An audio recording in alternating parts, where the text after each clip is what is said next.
asifiwe sana. Maombi katika vita ya kiroho unayopitia, Mfalme Yehoshafati akapiga mbiu watu wafunge na kuomba.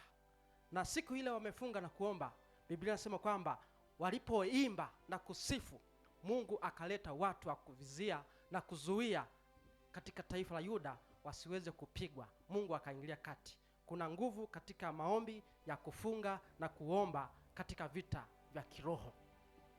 Tuombe. Baba mtakatifu wa mbinguni,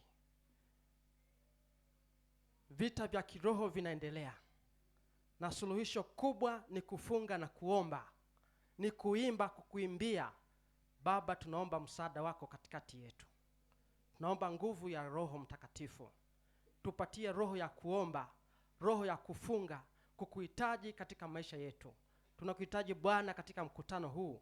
Utupatie nguvu, utushindie dhambi katika vita ya kiroho. Kila mmoja, watoto wako, mtoto mmoja, wana na binti zako, huenda yupo anapitia vita vya kiroho. Suluhisho ni kufunga, ni kukuita Bwana katika maombi. Tumekuja mbele zako katika madhabahu haya. Tunaomba Roho wako Mtakatifu atupe nguvu ya kushinda dhambi katika vita ya kiroho. Kwa jina la Yesu Kristo nimeomba, amina.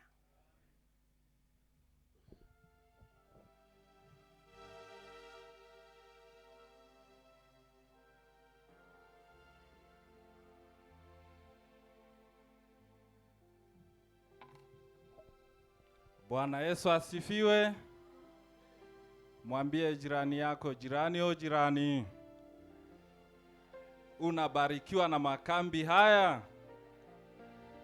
Jiandae kusikia neno. Amina. Basi kipindi hiki ni kipindi cha utambulisho na utaratibu. Kabla mhubiri hajasimama, niombe kwaya yetu ngeni, kwaya Kesheni, msogee hapa mbele kwa ajili ya wimbo. Mwenyekiti wa ibada ya leo naitwa Fikiri Madalali, ni moja ya wazee wa mtaa huu wa Ntyuka na kanisa hili la Ntyuka. Lakini leo tumebahatika kuhudumiwa fungu kuu na ombi kutoka kwa mtumishi wa Mungu Mzee Steven Winani, ambaye naye ni moja ya wazee wa kanisa la Ntyuka. Mzee Winani, naomba usimame. Amina. Lakini pia tumebahatika kuhudumiwa, kurejeshwa madhabahuni na mchungaji Leonard Jackson. Mtumishi wa Bwana, naomba usimame. Amina. Lakini asubuhi tulianza vipindi tukibarikiwa na watumishi wa Mungu, mchungaji Mgonja. Amina. Bibi yangu alikuwa akikosea kuita jina Mgonja, alikuwa anaita mgonjwa sababu ya mwanya. Kwa hiyo tusameheane. Bwana Yesu asifiwe. Lakini pia asubuhi tulibahatika kuhudumiwa katika kipindi kile cha uongozi na mchungaji Stefano Bomani. Pastor, naomba utupungie mkono. Bwana Yesu asifiwe. Lakini tumebahatika kwenye madarasa kuhudumiwa na wachungaji mbalimbali. Pastors, naomba msimame mtupungie mikono. Mbarikiwe sana, karibuni Ntyuka. Basi baada ya kwaya kumaliza kuimba, mtumishi wa Mungu na mwenyekiti wetu wa CTF Pastor Philibert Mwanga atasimama kutumegea neno la uzima. Mungu na wabariki. Tukae tayari kusikiliza neno.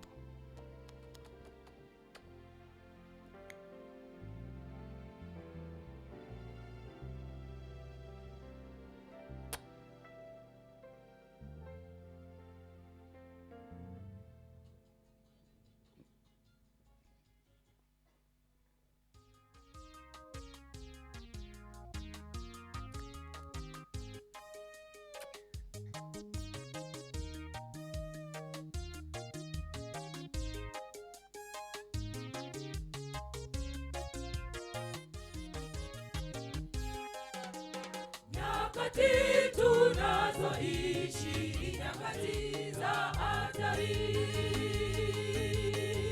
zilizotabiriwa na wale manabii nyakati za mwisho. Nyakati tunazoishi ni nyakati za hatari, zilizotabiriwa na wale manabii nyakati za mwisho.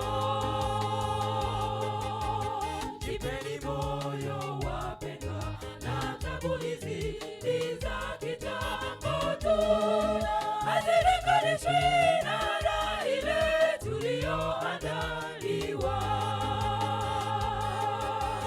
Jipeni moyo wapendwa, na tabu hizi ni za kitambo tu, hazilinganishwi na raha ile tuliyoandaliwa.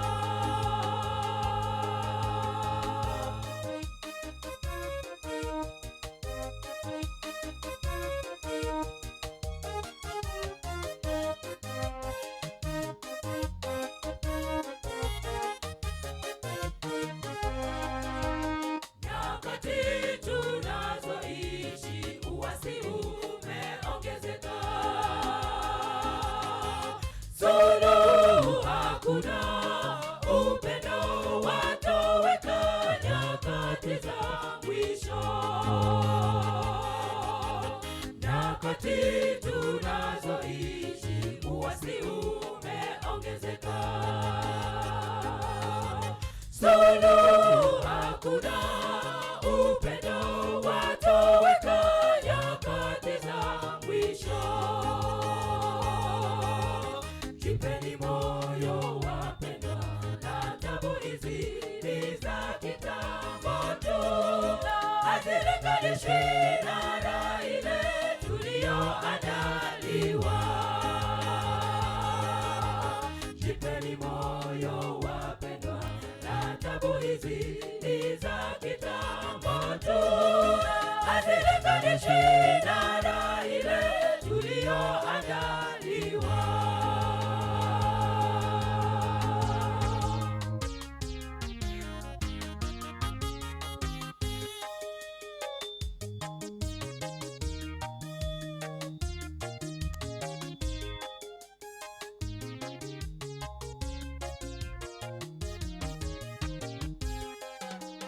Nyakati tunazoishi, shika sana ulicho nacho. Unabii watimia uliotabiriwa nyakati za mwisho. Nyakati tunazoishi, shika sana ulicho nacho. Unabii watimia uliotabiriwa nyakati za mwisho. Jipeni moyo wapendwa, na tabu hizi ni za kitambo tu, hazilinganishwi na raha ile tuliyoandaliwa. Jipeni moyo wapendwa, na tabu hizi ni za kitambo tu, hazilinganishwi na raha ile tuliyoandaliwa. Jipeni moyo wapendwa, na tabu hizi ni za kitambo tu, hazilinganishwi na raha ile tuliyoandaliwa. Jipeni moyo wapendwa, na tabu hizi ni za kitambo tu, hazilinganishwi na raha ile tuliyoandaliwa.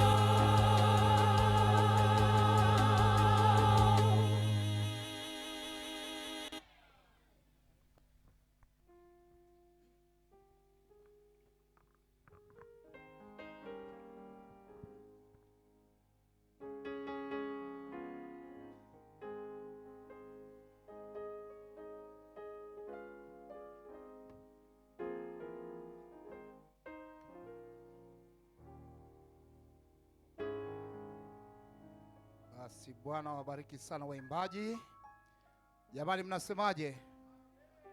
Tunamshukuru Mungu sana kwa ajili ya kwaya zetu. Bwana azibariki zote. Tunashukuru pia wachungaji wetu ambao wameendelea kutuhudumia. Mungu azidi kuwabariki sana. Lakini pia tuwashukuru washiriki wote ambao wamefika siku ya leo. Bwana azidi kuwabariki sana kwa kutenga muda huu kujiweka wakfu katika makambi haya ili muweze kushiriki mibaraka ambayo tunabarikiwa kwayo katika mikutano yetu ya makambi. Bwana azidi kuwabariki sana. Jana tulikuwa tumeitwa na viongozi wa serikali, viongozi wote wa dini katika mkoa huu wote wa Dodoma, na hivyo ndio maana jana jioni sikupata nafasi ya kuwa pamoja nanyi, lakini tulipewa maelekezo ya kuambia waumini wetu katika makanisa yote na misikiti au nyumba zote za ibada kwamba kwa sasa kuna changamoto katika nchi jirani za mambo ya ugonjwa unaoitwa Ebola, na hivyo nyumba za ibada tunasisitizwa tuchukue tahadhari zote kwa sababu ni nchi jirani, na walitupatia baadhi ya takwimu hapo kwamba ugonjwa ule uko hapo Kongo DRC, kwa maana ya kwamba wamepata taarifa walioambukizwa ni watu zaidi ya 947, watu 247 wamekwisha kufa. Na hivyo basi ukiona nchi jirani mambo yako hivyo, sisi nasi tunahitaji kuchukua tahadhari. Walitaja njia kadhaa ambazo kile kipeperushi ya janacho hapa nitakuja nacho tawasomea, na hili tutahitaji kuwaambia makanisa yetu yote kwamba tuchukue tahadhari kama tulikuwa tunachukua wakati wa corona, kwa maana ya kwamba kunawa mikono unaposhika vitu, tumia maji tiririka, kanuni ya usafi tu. Sio kwamba tayari imeingia Tanzania bado, na katika mkoa wetu wa Dodoma bado, lakini kwa sababu hujui ni wakati gani, basi ni muhimu basi tuchukue hizo tahadhari, kwa sababu ni ugonjwa ambao unatumia maambukizi ya kugusana, unatokana na wanyama, nyani na nini. Kwa hiyo popo wale, sio wapopo wa kawaida hawa nyumbani hawa, kuna aina ya popo ambao wakikwenda kimgusa mnyama naye anaathirika, basi hatimaye vile virusi vinakwenda. Ni ugonjwa ambao una virusi ambavyo tiba ya virusi huwa kawaida wanasema hakuna dawa ya virusi. Kwa hiyo kuna kudhibiti kwa njia kadha wa kadha ambazo wanazitumia kuweza kujikinga zaidi kuliko kuanza kutoa tiba. Kwa hiyo tunahitaji mikutano yetu kama hii, vyombo vile viwekwe tu pasta, maji tiririka na sabuni tutumie kwa wingi, na kusalimiana, tunaendelea kusalimiana kwa kushikana mikono ni sawa, lakini basi si lazima sana ukufanyie hivyo useme huyu jamaa anaringa. Ni sehemu moja hapo tu ya kupunguza changamoto kama hizo. Sawa jamani? Kwa hiyo usipate hofu, ila tulipewa tahadhari. Na sasa hivi tukienda hapo SGR unakuta kuna kufanya sanitizer ile, na wanakuangalia na kadhalika na vitu kama hivyo, hasa ukisema mimi nimetoka nchi jirani, basi wanakuangalia kwa makini zaidi. Viwanja vya ndege, hata juzi wakati tunatoka hapo tumepita hapo, ilikuwa hali kama hiyo, wanachukua tahadhari zote.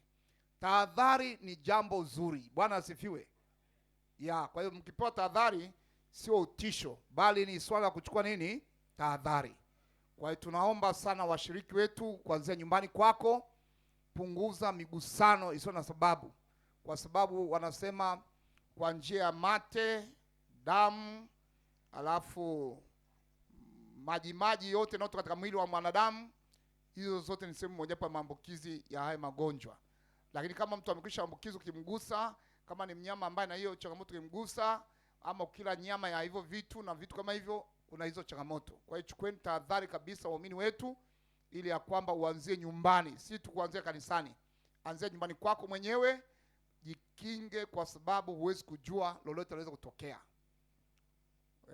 Kwa sababu nchi ya Kongo sio mbali kutoka hapa. Uganda na hapo pia wamepatikana kama 19. Kwa hiyo nao wana hizo changamoto tayari, hiyo ugonjwa uko kwao. Kwa hizo nchi mbili tayari, kwa sababu ziko jirani zote. Sasa tunatoa tahadhari kwa washiriki wetu, hasa kwa sababu kuna wenzetu wanatokea Kigoma na pita hivi. Kwa hiyo unaweza kushangaa kwa kuingiliano, wameingia kutoka Kongo wakaingia Burundi wakaja Kigoma pale, ama wakaja kutoka pale, lakini Rwanda huwa sasa hivi wapiti ule mpaka, basi wanaweza kutokea kwa bahati mbaya, imetokea hivyo. Kwa hiyo ni muhimu basi tuchukue hizo tahadhari kama waumini. Kwa tulipewa takwimu nyingi hapo ambazo zinatuonyesha kwamba tunahitaji kuweka tahadhari kwa waumini wetu katika swala la usafi na kadhalika. Mikusanyiko bado tunaendelea nayo, usafiri tunasafiri bado, sokoni tunakwenda sawa, lakini basi ikikupendeza unaweza kutembea sanitizer ile kadogo, inapunguza hizo changamoto. Huo ni usafi wako binafsi. Jamani, Bwana asifiwe. Ni usafi wako binafsi, kujikinga binafsi, kwa sababu likitokea la kutokea wakati huo mpaka uje ujulikane kwamba nini, maana umetaja baadhi ya dalili, nitazieleza nafikiri kama kile kitini kama si kibeba. Nasema unaumwa homa kawaida,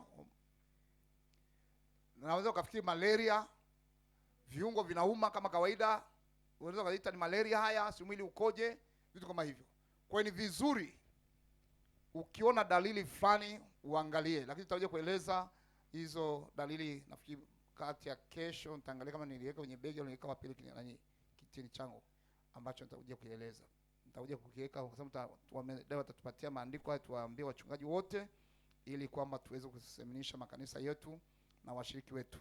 Zile kamati za afya katika makanisa, na zenyewe serikali imetushauri ya kwamba kila kanisa au kila taasisi ulionayo uweka kamati yako ya afya, wao wetu 2 watatu, akiwepo mtu ambaye ni professional kabisa, nurse au daktari, basi mumtumie huyo ili aweze kunisaidia kanisa katika jamii mnakoishi. Lakini nyumbani kwako pia pale weka tahadhari zote. Kwa umetoka sokoni mama, rudi na wa kwanza, hata ushikashika vitu hapo nyumbani, maana hujui soko lina watu wangapi waliokuja pale. Umesafiri baba au nani hivyo, hali kadhalika weka hizo tahadhari zote. Lengo ni kinga, sio kwamba ugonjwa uko tayari Tanzania. Lengo nini jamani? Kinga. Hiyo ndio tunapewa tahadhari mapema, sababu ni nchi ya jirani. Ingekuwa huko Ulaya tungesema basi kwa ni mbali mpaka avuke uwanja wa ndege atakuwa amekamatwa huyo mtu, lakini hapa mipaka yetu hapa ni Afrika, watu wanakwenda, wa Tanzania wanakwenda wanarudi. Kwa hiyo hujui nani ametoka wapi, nani alikuwa wapi. Kwa hiyo huwezi kujua hayo yote. Jumatano kesho, Alhamis kesho kutwa, tumesikia tangazo ya kwamba tutakuwa na sadaka ya vitu, lakini pamoja na hilo tutakuwa na swala la maombi maalum ya kufunga na kuomba.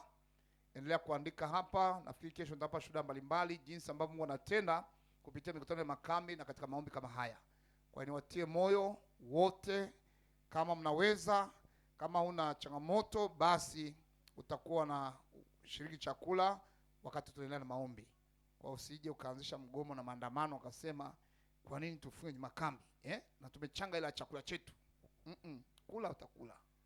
Wewe kula tu, haina shida. Ila kwa yule mwenye matatizo anaweza kafunga na kuomba. Maana mambo mengine hayawezi kuondoka milima tulio nayo mpaka tufunge na kufanya nini? Kuomba. Na kufunga pia ni faida, kwa sababu kufunga ni zoezi ambalo linajenga afya. Unapojinyima wakati fulani sio adhabu, ni kwa afya yako pia. Unapunguza changamoto mbalimbali. Kwa hiyo nikutie moyo, ukiwa huna shida ya afya kimwili, basi jaribu kufunga na kuomba. Bwana atatenda. Hata kama huumwi, una changamoto yoyote, basi ombea na wengine. Funga kwa ajili ya wengine. Ombea ndugu yako, ombea watoto wako, ombea mwenzi wako, ombea nani, ombea jamaa yako na kadhalika. Yako mambo mengi ya kuombea, hali yetu ya kiroho na kadhalika na vitu kama hivyo. Basi mchana wa leo nitakuwa na somo nalosema nitakwenda katika pambano nikimsubiri Yesu. Nitakwenda katika pambano nikimsubiri nani? Yesu. Tupate kuomba. Baba yetu na Mungu wetu wa mbinguni, tunakuja tena mbele zako kwa dakika hizi chache. Nipe kibali machoni pako Kristo Yesu, ili nikutukuze na watu wako wakuone Yesu. Nibariki kwa neno lako, niwabariki watoto wako pia. Baraka zako na neema yako viwe na kila mmoja wetu, katika jina lako Yesu, amina. Nitakwenda katika pambano nikimsubiri nani? Yesu. Wakati wa miaka ile ya nyuma 2021 palikuwa na kitu kinachoitwa corona. Kilipokuja duniani kiligusa wanadamu wengi wenye pumzi. Wengi walijaribu kufunga mipaka yao ya nchi ili wageni wasiingie, lakini corona alipenya na aliingia nchi mbalimbali, kagusa maisha ya watu. Pambano kuu ambalo kila mmoja alipambana nalo wakati ule ni kuipambania pumzi yake. Wakati fulani ikiwa pale Dar es Salaam, corona, watu wameambiwa siende kanisani. Bwana mmoja, mimi nikasema yaani corona nizuie nisiende kanisani, mimi kanaenda. Maana kulikuwa na kauhuru fulani wakati ule wa mwaka ule wa 21 ile mwanzoni. Kwa 21 no, ilikuwa 20 ile. Kwa imechachamaa. Sasa nilipokuwa kanisani pale naandaa somo, watu ni wachache siku hiyo. Yaani tuko wachache mno. Wengi wameogopa pambano la corona, wamesalimu amri, hakuna kwenda kanisani. Mimi nikawa mgumu, naendelea kuja kanisani, lakini pambano linaendelea. Sasa nimekaa na kompyuta yangu naandaa hotuba. Huyu bwana amekuja amevaa ile nini mnaliita nini? Barakoa yake amefunga. Tulikuwa tunavaa barakoa wakati huo, lakini ilikuwa ni mateso, napumulia humo ndani. Sasa akainama hivi, "Pastor, naomba nipatie fungu kuu na wimbo." Akainama, nikampa, nikajua ni mmoja mhudumu mwenzangu. Nikaenda kwenye chumba cha maandalizi. Nilipofika kule ananipa ushuhuda, "Pastor, jana usiku corona imenipiga." Huyu mwanamume aliyepigwa corona usiku ananiambiaje? Kwani nikamwambia, "Bwana, hata kama iweje nitakwenda kanisani." Kaambia, "Wewe rafiki, sasa umeshaniambukiza tayari na maana hapa." Ananipa ushuhuda, sio kwamba amepona. Amekuja na corona, ameamua kuja hivyo hivyo na corona yake. Maana ilimbana sana usiku. Nikasema sasa usiku, nikaanza kuwaza, sasa nikimaliza hotuba hapa nirudi nyumbani au nisirudi? Maana wakati ule waambia ukishapata usirudi nyumbani kwako. Tulichokuwa napambana kwacho nini? Pumzi tu. Tunaitetea pumzi. Maana ndicho kitu ambacho mwanadamu anapambana kwacho. Wengi wanapofika mahali wanatamani ya kwamba maisha yao wafike mahali waendelee kuishi milele. Wanatamani kuishi milele. Dunia ambayo imejaa machafuko, kwa magonjwa ya kila namna. Yesu Kristo anakutana na swali hili. Kitabu cha Luka sura 21, ule mstari wa 7 hadi wa 8. Sikia makini. Luka sura ya 21 mstari wa 7 hadi wa 8. Wakamuuliza akasema, "Mwalimu, mambo haya yatakuwa lini? Hili pambano nalotuambia kwamba dunia itachafuka, dalili ya vita, mambo kadha wa kadha yatatendeka. Hebu tuambie hayo mambo yatakuwaje? Na ni ishara ya kuwa mambo haya yako karibu kutukia, ni tutajuaje?" Akasema, "Angalieni msije mkadanganyika." Ninazungumzia leo dalili ya kudanganyika tu leo. Msije kufanya nini? Kadanganyika. "Kwa sababu wengi watakuja kwa jina langu wakisema mimi ndiye Kristo. Tena majira yamekaribia, wala msiwafuate hao." Kwa maana ya kwamba pambano kuu la mwisho ambalo lilianzia mbinguni kati ya wema na uovu ni kati ya swala linaloitwa udanganyifu. Pambano kuu, hilo ni pambano kuu. Silaha ya udanganyifu na uuaji ndizo ambazo Lucifer alitumia kuangamiza dunia yetu hii, kwa sababu alikuja na hali ya udanganyifu na matokeo yake ikaja kifo. Yesu anataja mwanzo wa pambano kuu utaongozwa na udanganyifu. Pambano hili lilianzia mbinguni kwa silaha ile ile ya udanganyifu, akadanganya theluthi ya malaika, na ndipo wote wakatupwa. Ni wakati wa dalili za kurudi kwa Kristo mara ya pili. Silaha ambayo Yesu anatuambia ya kwanza, kabla ya pambano kuu lijahitimishwa, pambano litakapoanza, udanganyifu itakuwa ndio silaha kubwa ya shetani. Anasema, sikiliza kwa makini, Luka sura ya 21, turudi pale ule mstari wa 25 hadi 28. Tena kutakuwa na ishara katika jua na mwezi na nyota, katika nchi dhiki ya mataifa wakishangaa kwa uvumi wa bahari na msukosuko wake, watu wakivunjika mioyo kwa hofu, kwa kutazamia mambo yatakayopata ulimwengu, kwa nguvu za mbinguni zitatikisika. Hapo ndipo watakapomwona mwana wa Adamu akija katika wingu pamoja na nguvu na utukufu mwingi. Basi mambo hayo yaanzapo kutokea, changamkeni mkavinue vichwa vyenu juu, kwa kuwa ukombozi wenu umekaribia. Mambo hayo yapi? Moja, udanganyifu. Msidanganywe, utakuja udanganyifu. Watu wakija kwa jina la Yesu wakidai kwamba mimi ni mchungaji, mimi ni askofu, mimi ni papa, mimi ni mwanadamu, atatafuta vyeo mbalimbali, watajivika vyeo vinavyoonyesha heshima zote kama viongozi wa dini. Basi mambo hayo yaanzapo kutokea ya udanganyifu, kama nguvu za mbinguni hazijatikisika, kama matukio ya jua na mwezi labda nyota kuanguka, labda jua kupatwa na mwezi, kama mambo haya yajatokea, jambo la kwanza, udanganyifu. Maangamizi ya Yerusalemu kuisha yazungumza jana, ilikuwa ni mojawapo dalili. Lakini sikiliza, udanganyifu ulianzia wapi? Twende Ufunuo 12 sasa. Udanganyifu ulianzia wapi? Sikiliza makini. Ufunuo 12 ule mstari wa 7 hadi wa 9. Kulikuwa na vita wapi? Mpo pamoja nami? Kulikuwa na vita wapi? Yaani kwa lugha rahisi, kulikuwa na pambano mbinguni.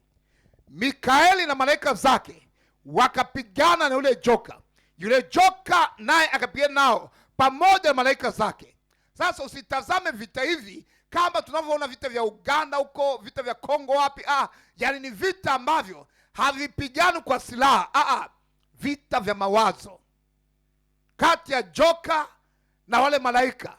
Mikaeli ambaye ni Yesu Kristo aliongoza pambano, nao hawakushinda, wala mahali pao hapakuonekana tena mbinguni. Yule joka akatupwa, yule mkubwa nyoka wa zamani aitwaye nani? Ibilisi na nani? Shetani, audanganyaye ulimwengu wote, akatupwa hata nchi, na malaika zake wakatupwa pamoja naye. Silaha kuu mbili za shetani. Ndio maana Biblia inatamka majina mangapi? Mawili. Neno Ibilisi, mdanganyaji, mwenye hila, mwongo. Alafu kitwa shetani, maana yake muuaji, mwenye chuki. Ibilisi na shetani akaitwa majina haya, maana ndicho alichokifanya mbinguni. Alivunja amri inayosema usiseme uongo, maana udanganyifu ni uongo. Alafu akavunja amri ya pili ya chuki, uaji. Pambano kuu liliongozwa na silaha kuu mbili za Ibilisi. Moja, udanganyaji; mbili, uaji. Kwa lugha rahisi anasema katika Yohana 8:44, shetani kilichomwangusha ni hiki hapa. Yohana 8:44, ninyi ni wa baba yenu nani? Ibilisi, na tamaa za baba yenu ndizo mpendao kuzitenda. Tamaa zake ni zipi? Yeye alikuwa muuaji tangu mwanzo, wala kusimama katika kweli. Unataka kuniuliza swali, alimuua nani huko mbinguni? alikuwa kwenye mchakato wa kupambana na kiti cha enzi, kiti cha Mungu, ili apindue serikali ya mbinguni. Hakutambua kwamba ni kiumbe aliyeumbwa, amefika mahali kwa sababu ya mafanikio amejitukuza nafsi yake. Anasema nitakiinua kiti changu nifanane aliye juu, tena nipite vimo vya mawingu. Sikiliza, alikuwa muuaji tangu mwanzo. Chuki aliyokuwa nayo, wala hakusimama katika kweli, kwa kuwa hamna hiyo kweli ndani yake. Maana ukikosa kweli kuna uongo. Asemapo uongo usema yaliyo yake mwenyewe, kwa sababu yeye ni mwongo na baba wa nini? Kwa uongo. Kwa lugha rahisi, ukisema uongo, baba yako ni nani? Ka uongo kokote, hata kama ni kausanii unakaita, unamdanganya mtu kwa namna yoyote, baba yako ni nani? Kwa Yesu anatuonyesha pambano ambalo kila binadamu atahusika katika vita hivyo.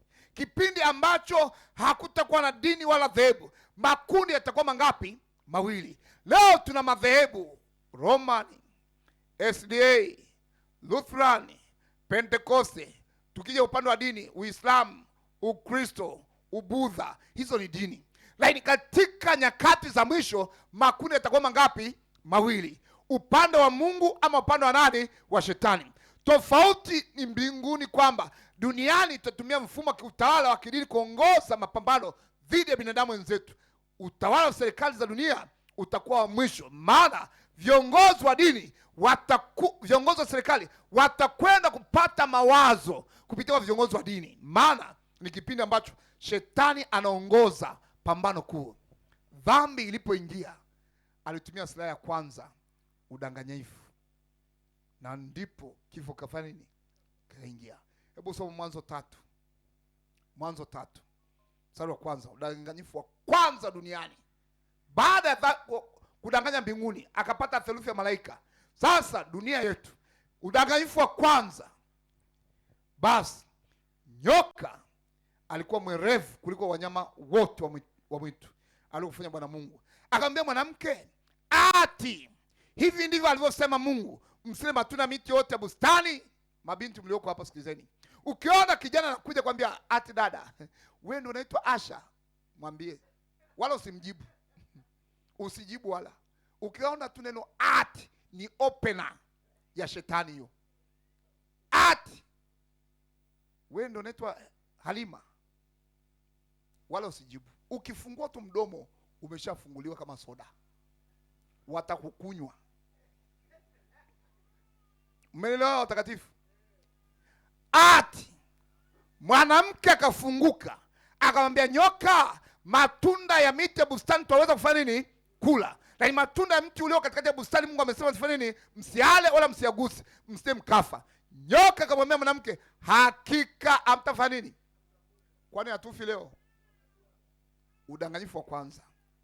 Dhambi iliingia kwa njia hiyo duniani, kwa njia ya udanganyifu. Hatimaye kifo kikaja kikatawala. Pambano kuu la wema na uovu litahitimishwa kwa njia kuu mbili tena. Yaani lilianza kwa udanganyifu na kifo kaingia. Hatimaye siku ya mwisho, pambano linapokwenda mwisho, Shetani ataleta hila, udanganyifu. Ndio maana Yesu anasema watakuja kwa jina langu, msidanganyike. Na leo wamejaa watu wanaotumia jina la Yesu, na jina la Yesu limekuwa ni dili la kutajirisha watu. Mtu alikuwa maskini hoye haye, hana elimu, darasa la 7 tu, anakwenda anashika kanisa, anachukua uganga huko Nigeria, anakwenda kuchota mauchoko huko Sumbawanga, anawarusha watu mapepo kwa mikutano kama hii. Ama katika jina la Yesu ninaona upande huu kuna nguvu za adui, anafanya mimi naanguka. Mnamwamini, mnampa pesa. Siku 2-3 wamejenga kanisa likubwa lina watu 5,000, watu 10,000 wamejaa.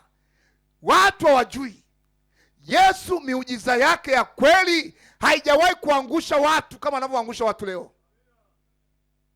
Maana Shetani anatumia silaha ya jina la Yesu kuwadanganya watu ya kwamba hawa waganga wa kienyeji waliojaa makanisani, hao nao ni wahubiri. Hao ni waganga wa kienyeji wa kisasa waliojificha katika jina la nani? La Yesu. Si maneno watakatifu? Wamejaa katika mimbari, katika makanisa. Kwa watu wana changamoto, magonjwa mbalimbali, wana shida mbalimbali, wanafurika, wanawake waliopagawa wanajaa katika makanisa yao, wanarushwa majini, tena wanaongezwa nguvu za ajabu. Mwisho wa yote anapagawa. Akishapagawa anaambia kauze nyumba ili upate kubarikiwa. Anauza nyumba bila kujua, ila habarikiwi. Anabaki hivyo na tabu zake na shida zake, maana amedanganywa. Silaha ya shetani anayotumia kwa jina la nani? La Yesu. Usicheke wale huko nje, hata ndani ya kanisa leo akatokea mwinjilisti, mchungaji, akakuwekea tu mkono ukapona. Tangu wakati huo mnaandamana kwake, na yeye akishajua tayari amewateka. Sasa shetani anatumia kama medium, kama chombo cha kuwamaliza wote. Hizi karama tulizo nazo tunapaswa kuzibeba kwa unyenyekevu na kichwa mbele za Mungu. Karama ya Mungu haiuzwi. Ukiona huyu mtu anahubiri sana, watu wakishajua tayari, kila sana mwalika, tena anamiminia mamilioni ya pesa. Anachohubiri ni mahoka kwenye mimbari zetu, na ndio washirika wanampenda kweli. Jamani, ukimsikia ulali, yani utalalaje mtu kama huyu? Lakini unamuuliza umeguswa na nini? Hana, ila tulicheka bwana, tulicheka. Yaani wewe yaani hao jamaa anachekesha. Yaani huwezi kulala hizi. Sasa uliokwenda kucheka ama kukutana na Yesu? Udanganyifu.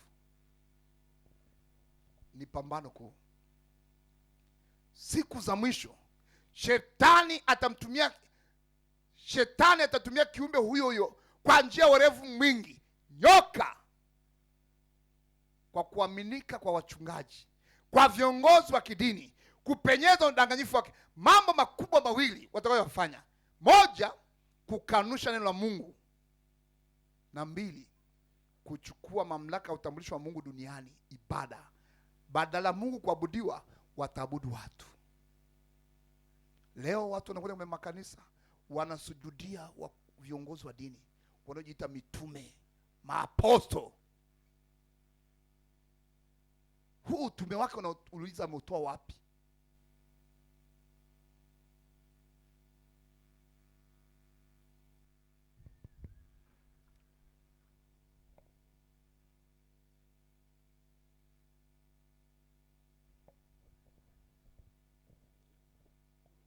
Mambo makubwa mawili: kukanusha neno la Mungu. Wanatoa hadithi nyingi mimbarani, ila hawasomi maandiko matakatifu. Hata kama atasoma Biblia kamstari kamoja, anachoongea na alichosoma havikutani, ila visa, shuhuda za uongo, kwamba nilikwenda mahali fulani nikamkuta mama mmoja anatembea anachechemea hivi, nikamwambia mama nitazame, akanitazama. Nikamwambia nisikilize, mimi ni mtumishi wa Baba, katika jina la Yesu amka, tembea. Mama akatembea, haleluya. Watu wanasimama na vinguo vyao wanarusha rusha, wamechanganyikiwa na udanganyifu. Hilo ni wape siri moja. Natoa tangazo, kantafutieni hapa Dodoma, Dar es Salaam, nchi hii, aliyewahi kuwa kipofu kabisa, macho hayapo, aliponywa na hao watakatifu. Unileteni kupe milioni 5.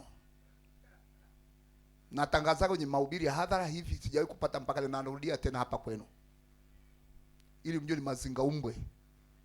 Ninakumbuka miaka 80 wale watu wanaitwa Masia Mote. Kule mwingine wa Kondoa alikuwa anaitwa Yesu. Mzee mmoja wakana tudanganya, wanakuja kutuibia vile shilingi 2 vyetu, wakatue tunatumia shilingi 2 kiingilio.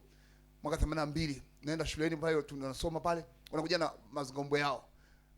Mnachangishwa shilingi 2 wakatue. Shilingi 2 ni hela nyingi wakatuo. Tunatoa.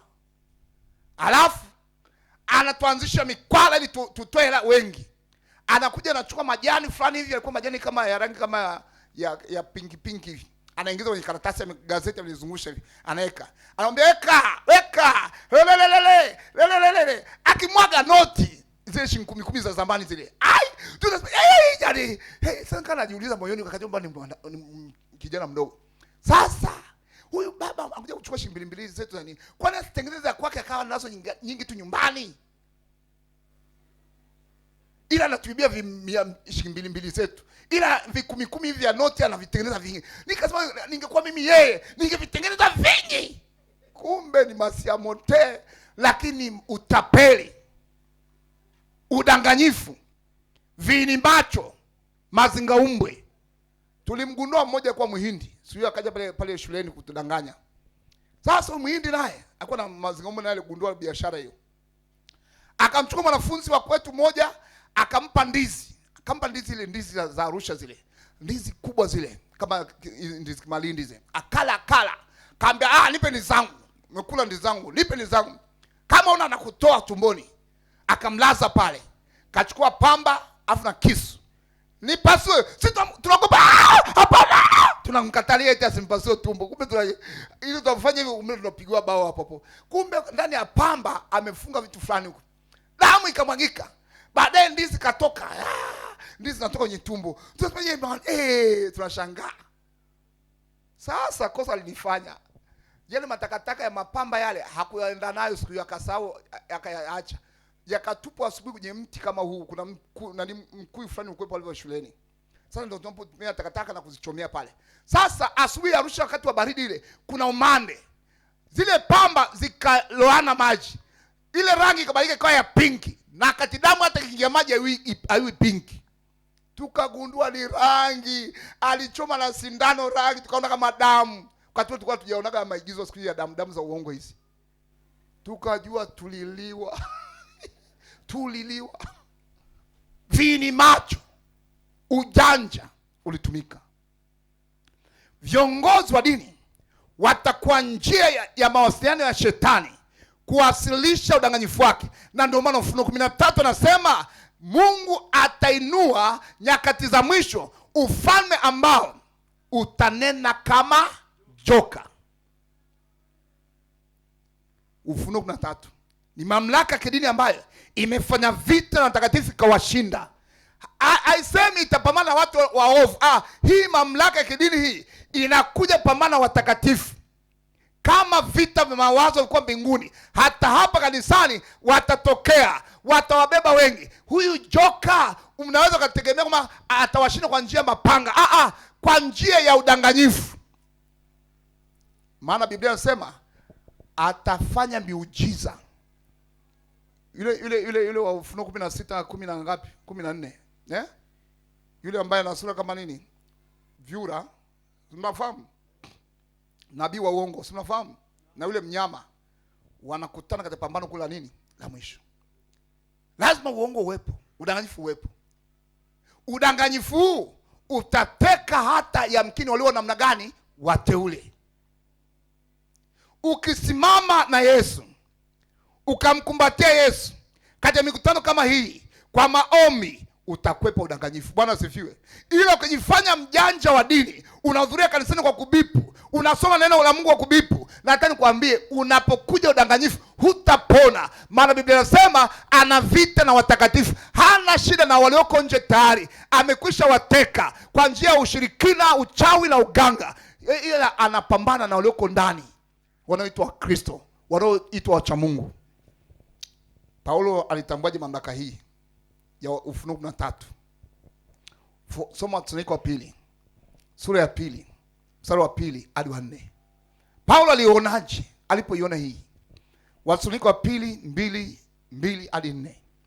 Kwa maana msifadhaishwe upesi hata kuiacha nia yenu, wala msistushwe kwa roho wala kwa neno wala kwa haraka unadhania kuwa ni wetu, kana kwamba siku ya Bwana imekwisha kufanya nini? Kuwapo. Mtu awaye yote, sikiliza neno mtu awaye yote, yaani hata mimi Mwanga, hata mchungaji gani, mtu awaye yote asiwadanganye kwa njia namna gani yoyote. Maana haiji ule kuja kwa Yesu ile siku ambayo nasema mvinue vichwa, maana saa inakaribia. Hautakuja kwa mpaka usipokuja kwanza ule ukingeufu, akafunulia mtu wa kuasi, mwana wa uharibifu. Ndivyo Paulo alivyomuona yule mpingamizi, ajinua na nafsi yake juu ya kile kitwacho Mungu, ama kuabudiwa. Hata yeye mwenyewe kuketi hekalu la Mungu akijionyesha na mseke kana kwamba ndiye Mungu. Yaani atakaa kanisani, watu watamtazama kana kwamba ndiye Mungu, maana anajiita ni Mungu. Ila anapinga kila kilicho cha Mungu. Mungu akisema watu wazamishwe ndani ya maji kwa ubatizo, ya hapana, watu wanyunyiziwe maji, anapinga. Mungu akisema watu wasile nguruwe, yeye atapinga, ama watu wale nguruwe. Mungu akisema watu wasinywe pombe, yeye atapinga, atasema watu wanywe pombe ila wasitukane. Yule mpingamizi ajiinue nafsi yake juu ya kile kiitwacho Mungu ama kuabudiwa. Mungu akisema siku ya saba, yeye ataambia twendeni siku ya kwanza. Atapinga kila kilicho cha Mungu, maana atashindana na mamlaka ya nani? Ya Mungu. Sifa za siri ya kuasi inadhihirishwa na Biblia yenyewe. Yupo ndani ya kanisa la Kristo, amechukua kila sifa ya Mungu. Kama ni mtu anasamehe dhambi, hakosei, akitoa neno lake watoto wanaheshimu, yeye ndiye mamlaka ya mwisho kuliko hata Biblia. Anaabudiwa, watu wanamsujudia, akitema mate wanayagusa mateke ili wabarikiwe. Na amejitambulisha kama Mungu kwa jina la cheo chake. Ni kiongozi wa serikali, lakini wakati pia ni kiongozi wa kidini. Yesu akamtambulisha hivi, Mathayo 23:9. Akasema msimuite mtu yote wapi? Msimuite mtu yote nani? Baba wapi? Hapa duniani. Sasa baba yako wa kuzaa? Hapana. Maana baba nani? Yohana 17:11. Akasema nami naja kwako Baba mtakatifu. Kwa Yesu alichokataza, usimuite binadamu yoyote hapa duniani baba mtakatifu. Huyu ndiye mpingamizi ajinwe juu ya kile kiitwacho Mungu. Baba mtakatifu ni mmoja tu. Baba yangu aliyenizaa sio mtakatifu, ni katika jumuiya watakatifu, lakini sio mtakatifu. Yeye ni mwenye dhambi kama mimi, lakini yeye amesema hakosei, hana dhambi, yeye ni mtakatifu, akajiita Baba mtakatifu. Mamlaka yake amepewa na joka, anatoka katika umati wa watu. Pambano kuu, kini cha pambano kuu ni amri 10 za Mungu. Atapambana nazo, atazigusa, atafika mahali.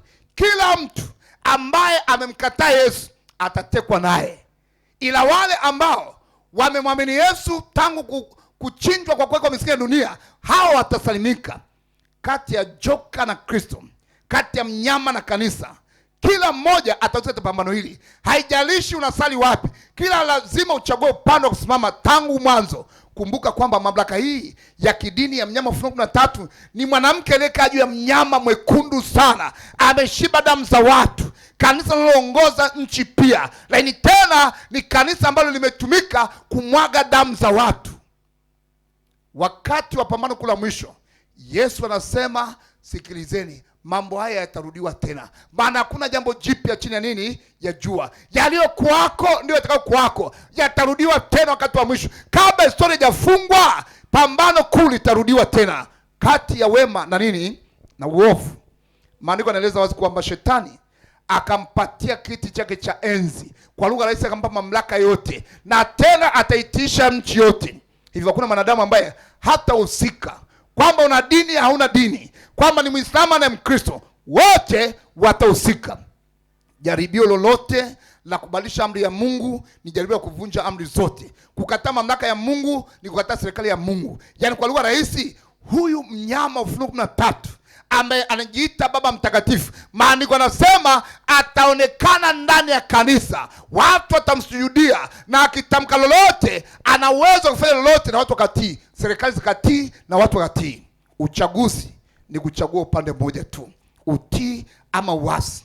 Kuvunja amri moja tu, umesalimu amri juu ya amri ngapi? Zote. Umemkubali shetani, umekataa. Katika amri 10 za Mungu, amri ya 4 ni moja ya pambano linaloendelea ndani na nje ya kanisa, maana hilo pambano litakwenda mpaka mwisho. Mwandishi mmoja aliandika maneno katika kitabu cha Pambano Kuu, anasema hivi: tangu mwanzo wa mapambano huko mbinguni, limekuwa ni azimio la shetani kuharibu sheria ya Mungu na kuondoa. Haidhuru ama ni kuiondoa sheria yote nzima au kukataa kutambua sehemu moja tu ya sheria, tayari umeshaingia kwenye pambano lake. Yaani hizi amri 10 si lazima uzivunje zote 10. Hata moja tu kivunja, umeanguka juu ya ngapi? Zote. Unaweza ukacheka ulioko nje, lakini hata tulioko ndani tunazichezea amri za Mungu. Watu ni Waadventista wa Sabato, lakini hawajui wanacheza na Sabato. Ngoja nikupe habari njema hii. Habari njema.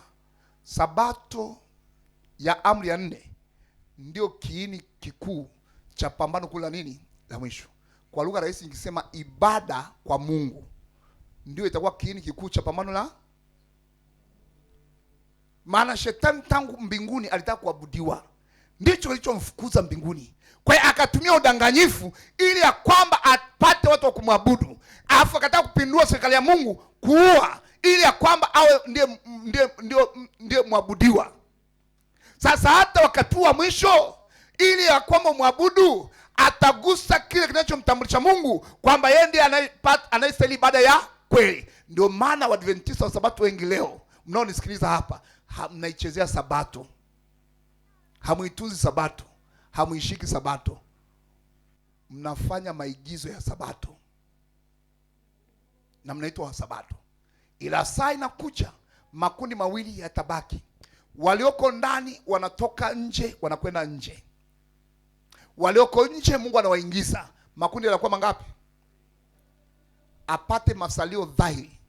Maana sasa hatujajua wa kweli ni nani katika pambano hili kuu. Wote tunaishi maisha ya udanganyifu. Tunadai ya kwamba tunatunza Sabato, wakati tena unajidanganya nafsi yako. Maana unawezaje kupasi asubuhi na Sabato huku unadai unaitunza Sabato? Hapo unadanganya watu. Maana udanganyifu ndio silaha ya shetani. Anakwambia ishike tu Sabato ila pasi. Mpo umeondoka. Naona kama hampo. Hebu mtikise mwenzako. Maana mwingine ananiombea hapa, sio ananisikiliza, ananiombea. Mtikise, mwambie rafiki. Mwite tu rafiki, hata kama una urafiki naye. Mwambie rafiki. Unaelewa udanganyifu hata unaweza kukuleta ukalala. Anakwambia usisikilize haya mambo. Mwambie rafiki. Mara ya mwisho kupasi na Sabato ilikuwa lini? Muulize hizo swali tu. Mwambie hivi, kwa mara ya mwisho ulipika lini na Sabato? Muulize.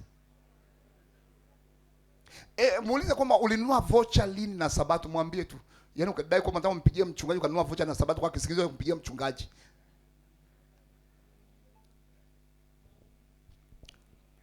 Matokeo yatakuwa ni yale yale. Mtu avunjaye sehemu moja ya sheria hudhihirisha nia yake kuvunja sheria nzima. Maana mvuto wake na kielezo chake uelekea upande wa kuasi, basi amekosa juu ya mangapi? Yote. Ndio pambano kweli ninavyosema. Maneno ya mwisho ya Yesu, habari njema ya ufalme itahubiriwa. Kumbuka kwamba shetani anatumia maisha ya utaua kama chambo cha kudanganya wengi. Wengi watakuja kwa mfano utaua, wakidanganya wengi. Maana wataitwa Wakristo, watakuja kwa jina la Yesu, lakini kwa hakika hawana Ukristo wowote. Yaani sikiliza.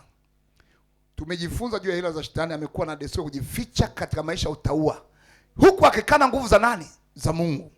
Mamlaka hii ya mnyama kwa ajili ya pambano kula mwisho itaanza maandalizi kwa kuleta muunganiko wa kidini na dini, hatimaye dini na serikali. Yaani iko hivi. Hapata kuwa tena na serikali moja duniani. Maana yule Danieli 2 kule chini inasema lile jiwe litaipiga sanamu iliyogawanyika. Sawa Maana huku ni nusu chuma nusu nini? Hawatashikamana, imesema maandiko, sio? Ila Ufunuo 17:3 inaeleza habari ya muunganiko kati ya dini na serikali. Huo ndio unaotabiriwa, unaokuja mbele yetu. Serikali haupo. Maana tayari tunasimama nyakati za mgawanyiko. Ndio mwisho wa unabii wa Danieli ngapi? 2. Sasa kinachokuja mbele yetu ni kati ya serikali na dini. Mwanamke aliyempanda nani? Mnyama. Ndicho kinachokuja mbele yetu. Lengo la shetani Kufanya hivyo ni kuwasahaulisha watu zama za giza ilivyokuwa, kwa kuomba msamaha kwa makosa yaliyotendeka. Kwamba jamani, tuliwa Wakristo wengi zaidi ya milioni 50. Jamani, tunaungama kama kanisa. Sasa tunaomba tuungane, rudini kwa mama yenu. Watarudi kwa mama, maana wanafanana. Kama ni Jumapili wanaheshimu, kama ni nguruwe wanakula. Sasa mbona tunafanana kwa mengi? Haya machache, tuondoe tofauti zetu, turudi kwa mama yetu. Watakaokataa hao wataona cha moto. Wengi walikataa mamlaka ya Biblia. Kumbuka kwamba shetani anatumia maisha ya utaua, lakini wengi walikataa mamlaka ya Biblia tangu zamani za giza. Kivuli hicho cha uasi kinarudi tena kwa kasi kubwa ndani ya kanisa la Kikristo, kwa madai ya kujazwa na Roho Mtakatifu aliyeambatana miujiza bandia. Makanisa mengi yamefanya ibada ya sanamu kwa njia ya kuhubiri ujumbe tofauti na kile ambacho Biblia inasema juu ya Mungu na maagizo yake. Anasema hivi katika kitabu cha Pambano Kuu: ni vyepesi kufanya sanamu ya mafundisho ya uongo. Sanamu ya mafundisho ya uongo. Chungaji leo wamejaa hapa Dar es Salaam, hata Dodoma wapo. Wamejenga makanisa makubwa, lakini uongo ndio unaotumika kama silaha kubwa ya kubeba watu ambao wamekataa mamlaka ya Biblia. Wengi wapendi neno la Mungu, na kwa sababu wapenda kuambiwa sana, kinywa cha shetani kitanena kama joka. Ni vyepesi kufanya sanamu na mafundisho ya uongo, sawa sawa kufanya sanamu za kuchonga, kule kumwelezea Mungu kwa njia potofu, yani kuitafsiri tabia yake vibaya. Shetani waongoza watu katika kwa njia potofu. Sanamu ya wenye elimu inatwalishwa na kuabudiwa badala ya kumwabudu Mungu kama anavyofunuliwa katika neno lake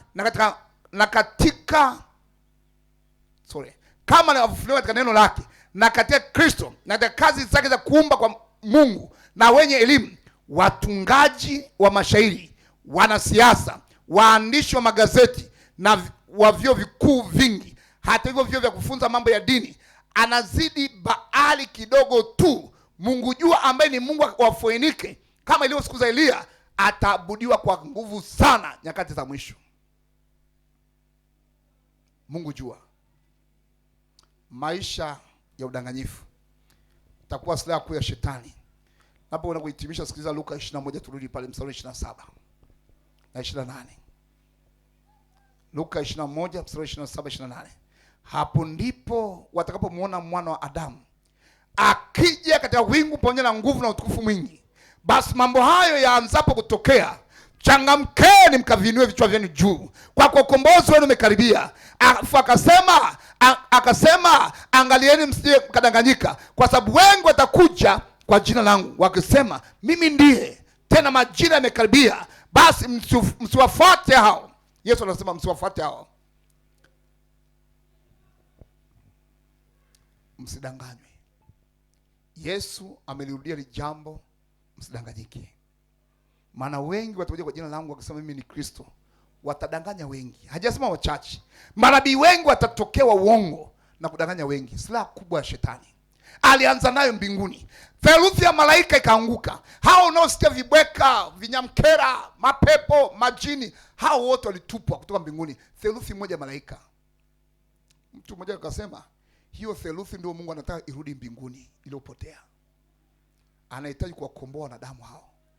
Kwa theluthi ile iliyopotea mbinguni arudishe sehemu yake. Huyu mtu mmoja alisema hivyo. Nikafikiria inaleta sense. Inaleta sense. Ndio maana wanaoitwa ni wengi, ila wateule ni wangapi? Anatafuta ile theluthi moja. Uenda katika makambi haya hajatimia, inataka kutimia hapa. Jiandae, usidanganyike. Mng'ang'anie Yesu. Kama si Yesu, anasema hata wateule watabebwa. Kama sio nani? Tujikite katika kujisoma neno la Mungu wenyewe. Usingojee kuhubiriwa mimbarani. Soma Biblia. Weka ratiba kusoma peke yako na Yesu. Haleluya. Omba unaposoma neno la Mungu. Hapo ndio silaha na kuambia, ndio silaha pekee nayo kupatia. Zama katika neno la nani? Udanganyifu. Timotheo anasema lihubiri neno, uwe tayari wakati ufao na wakati usiofaa. Karipia na kuonya kwa uvumilivu wote wa mafundisho. Maana utakuja wakati watakapokataa mafundisho yenye uzima, ila kuzifuata nia zao wenyewe, watajipatia walimu makundi makundi, kwa kuwa wana masikio ya utafiti. Yaani hata leo kanisani si wamezuka watu wanadanganyaji. Roho Mtakatifu si wa Mungu. So wamesema hilo hapo ndani ya kanisa. Watu wameshadanganyika na vijana wengi wametekwa. Wengine walikuwa ni wachungaji wetu, wamekwisha ondoka na hilo fundisho. Wanasema Roho Mtakatifu si wa Mungu. Wamedanganyika tayari, wachungaji kabisa. Tena sio kwamba wenye degrees. Sio moja wala mbili. Wamedanganyika.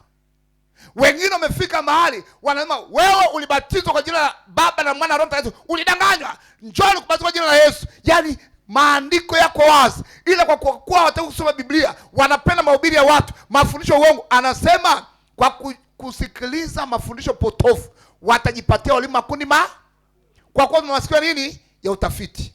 Alafu mwisho yote nao watajiepusha wasisikie walio kweli, na watazigeukia hadithi za nini za uongo.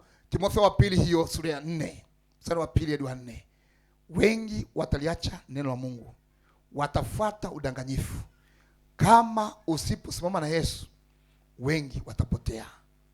Tunapaswa kumtii Kristo, kulitii neno lake, maana udanganyifu ndio silaha ya nani? Ya shetani. Mchana wa leo mwalike Yesu, mwambie Yesu akusaidie. Bwana asifiwe. Yesu Kristo anakuja. Kabla hajaja, uyaonapo mambo haya, makanisa makubwa yakianzishwa, watu wakidanganywa kama wamelevywa, anasema ni dalili ya kuja kwa nani? Kwa Yesu. Changamka, jiandae kwa ajili ya udanganyifu huo unakuja. Utakuteka kama una Yesu. Mwambie Yesu mchana wa leo, nipatie nguvu ya Roho Mtakatifu, nipatie macho ya neno lako, nikuheshimu na neno lako, nisidanganywe.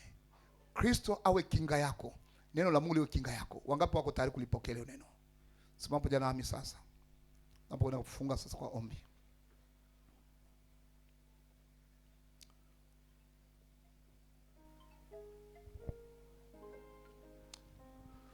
Tunapokwenda kuomba sasa,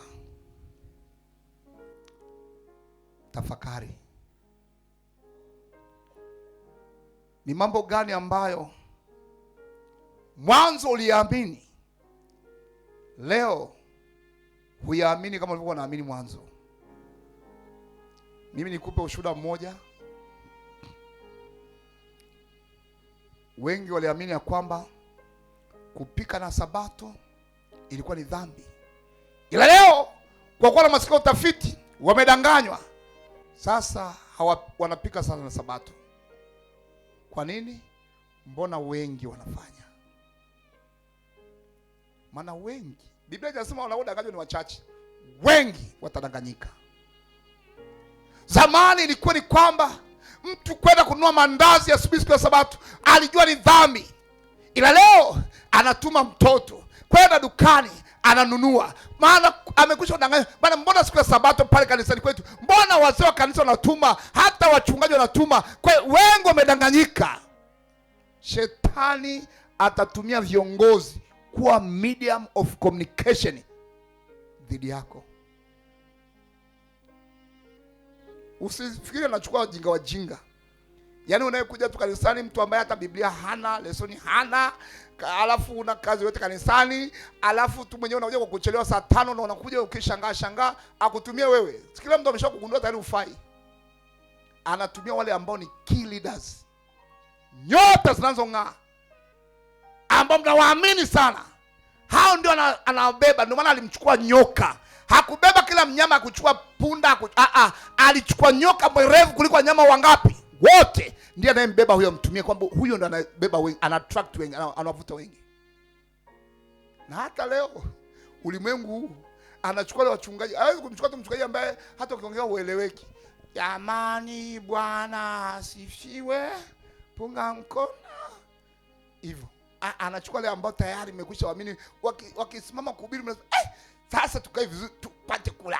Huyo ndio ambaye anatumia kinywa chake kunena kama joka. Unaweza kumuona ni mwana kondoo amesimama mbele yenu, lakini mwisho yote uyachunguze maneno yake. Je, chanzo cha maneno ni Biblia ama ni hadithi za alinacha? Na wengi siku hizo hawatumii Biblia, wanaweka Biblia kando, anaanza na kafunga moja au anaanza na story tu, alafu anapasia kafunga moja kuhalalisha kama amesema Biblia, kumbe hajasema, ni mawazo yake, na wanaaminika sana. Niwape tahadhari, usalama wetu. Kauli mbiu ya kanisa kwa miaka 5 anasema tujikite katika Biblia, tukilenga katika nini? Utume. Mungu atusaidie tusimame imara. Shetani yuko kazini, ameanzisha makampuni mengi ya Kikristo kuteka watu, na mabilioni ya watu wanatekwa.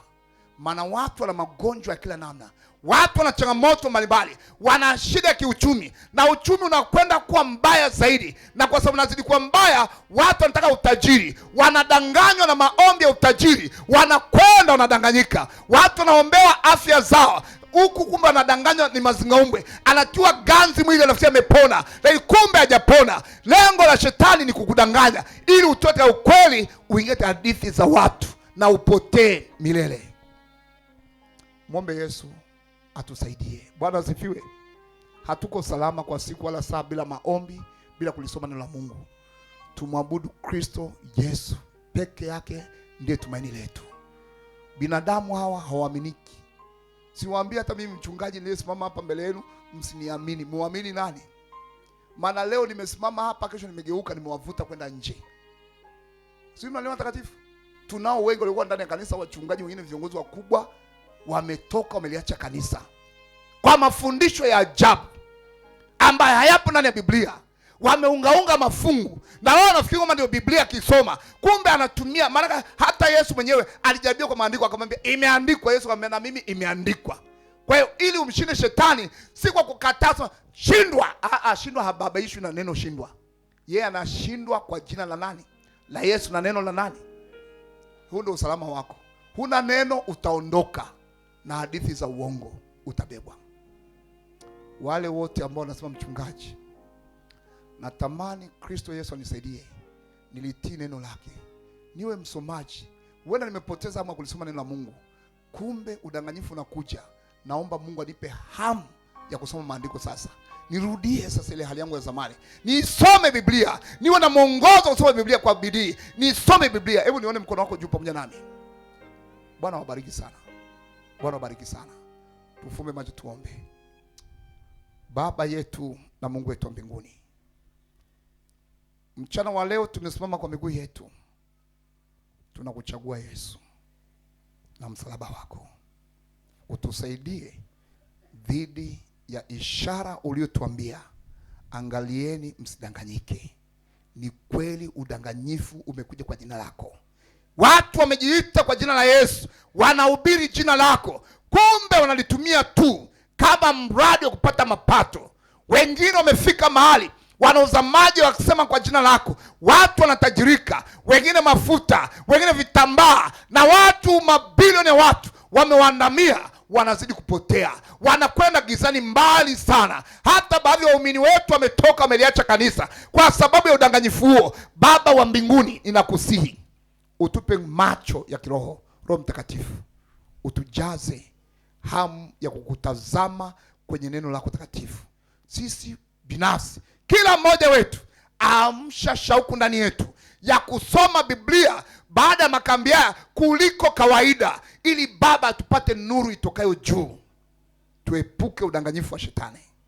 Baraka zako na neema yako Yesu, ikiwa miongoni mwetu walikwisha chukuliwa katika mafundisho potofu, Baba uwarejeshe kupitia makambi haya. Rejesha roho za watoto wako hawa kwa nguvu ya msalaba wako, maana umekusudia kuokoa. Shetani amekusudia kuangamiza kwa udanganyifu na uuaji. Baba tuokoe. Hukutuumba ili tupotee, ulituumba ili tuokolewe. Sasa kwa namna pekee tunajizindika mkononi mwako, kwa nguvu zako, kwa uwezo wako. Tena tendo la ajabu ndani yetu, utupe hamu ya kukupenda zaidi. Kwa kuwa tumeomba ni kwa imani katika jina lako Yesu, amina.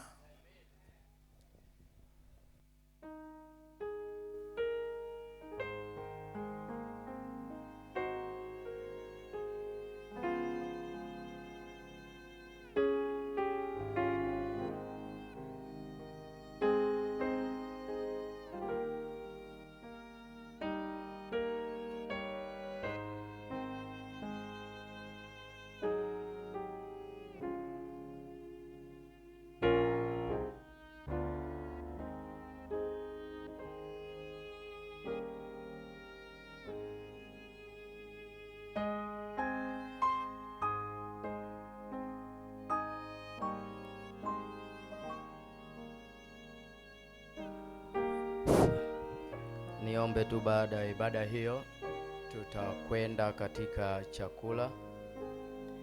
Niombe tutakwenda kwa muda uliokubalika, na saa 8 vipindi vingine vitaendelea. Kwa hiyo niombe tujitahidi kula kwa amani tu na tujitahidi kuwahi.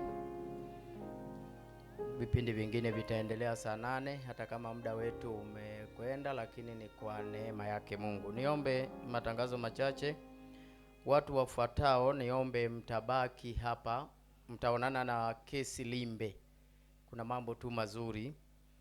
Peter Madoshi, Betha Charles, Joyce Madoshi, Nyanjara Shimbe, Epi Karata, Daisy Kaswamila, Mama Gladi, Mama Mbalaswa, Mzee Masaka.